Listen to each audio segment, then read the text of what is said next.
Let's pray to the heavenly, unlimited and infinite God.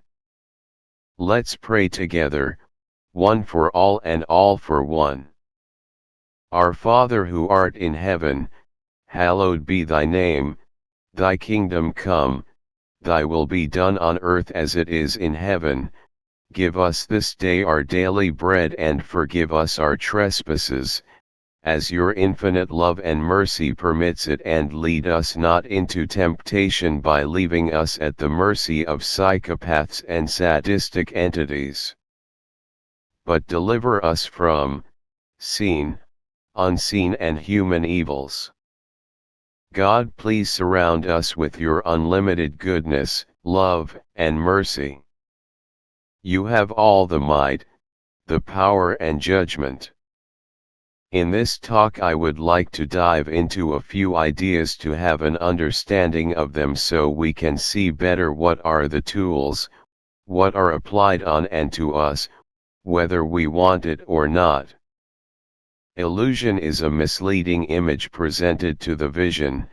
It is something that deceives or misleads intellectually, perception of something objectively existing in such a way as to cause misinterpretation of its actual nature, means something that is believed to be true or real but that is actually false or unreal.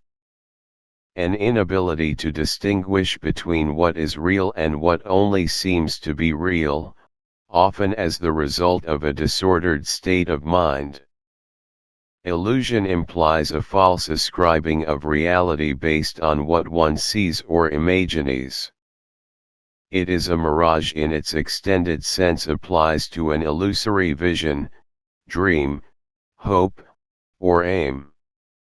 To harm us, the more or less indoctrinate us, that means to imbue with a usually partisan or sectarian opinion, point of view, or principle, to instruct especially in fundamentals or rudiments. Did you know? Indoctrinate means brainwash. Causing someone to absorb and take on certain opinions or principles. Induced from outside by bad, evil, malicious, psychotic, and sadistic entities, seen, unseen and / or human. I am telling this because it came to my attention, an article on economicstudents.com, that is clear, truth lighted on illusions, mirages, conspiracies that we were told by world masters that it is not existing, so they can play their diabolical game with us. So check this out.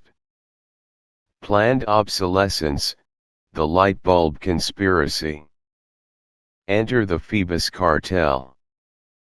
Established in the 1920s, light bulb manufacturers like Philips, General Electric, Osram, and others across the globe decided to collude in the light bulb market. As technological advances improved and pushed out the lifespan of incandescent bulbs, sales volumes would be negatively impacted.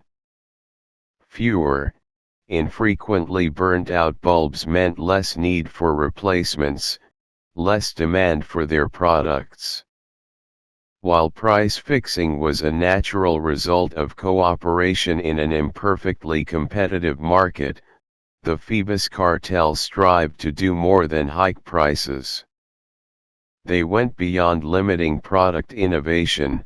Over the gradual course of a few years, manufacturers actively lower the lifespan of light bulbs.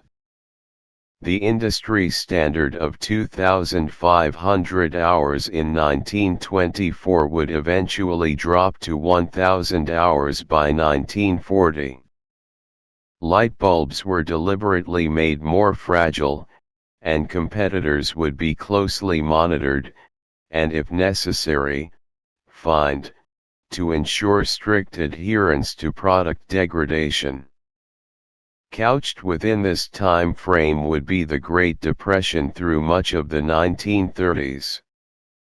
Whilst the most famous economic contribution of the time would come from John Maynard Keynes in the form of Keynesian economics, one other man suggested an idea that would eventually be much more pervasive in our social mentality.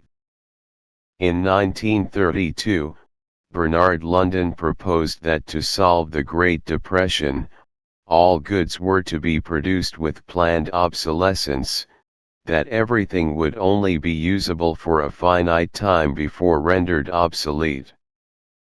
Obsolete goods would be forfeited to the government, and consumers would have no choice but to go and buy new goods, as a means of creating demand and stimulating the depressed economy.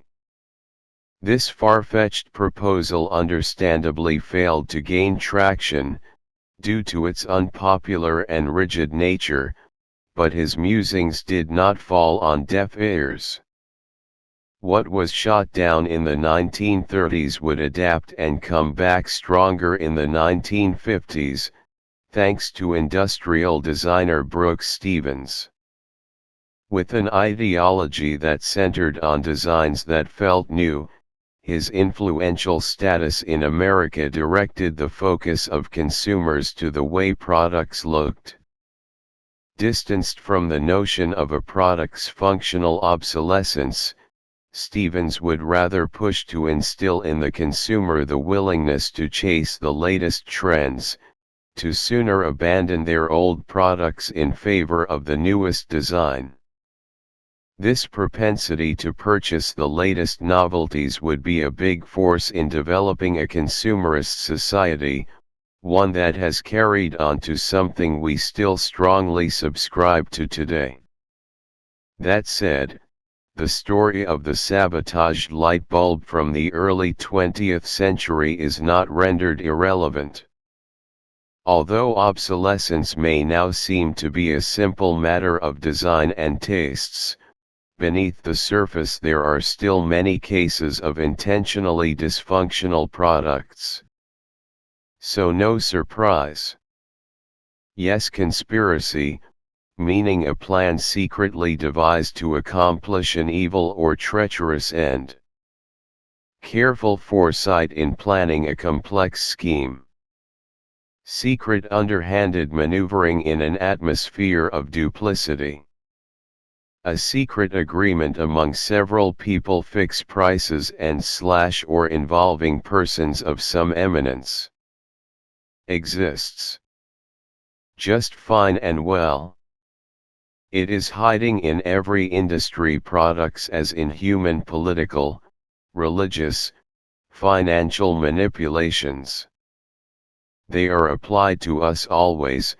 Just think if it was done with something as a light bulb, why is it so unbelievable that it is applied to everyday electronics, to software, to cars, to houses, properties, everything that is surrounding us, from whom they can extract the hard-earned money.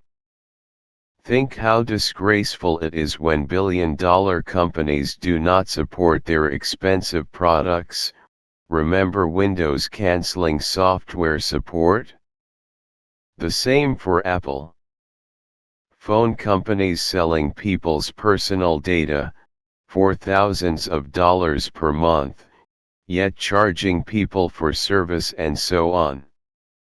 Car emission lies, through airbag issues, electric cars sunk into darkness, through many technologies stolen and stored, so the whole human population is kept in technological dark ages, and keeping us in perpetual useless and / or additional spending, this way keeping us in economic and financial slavery.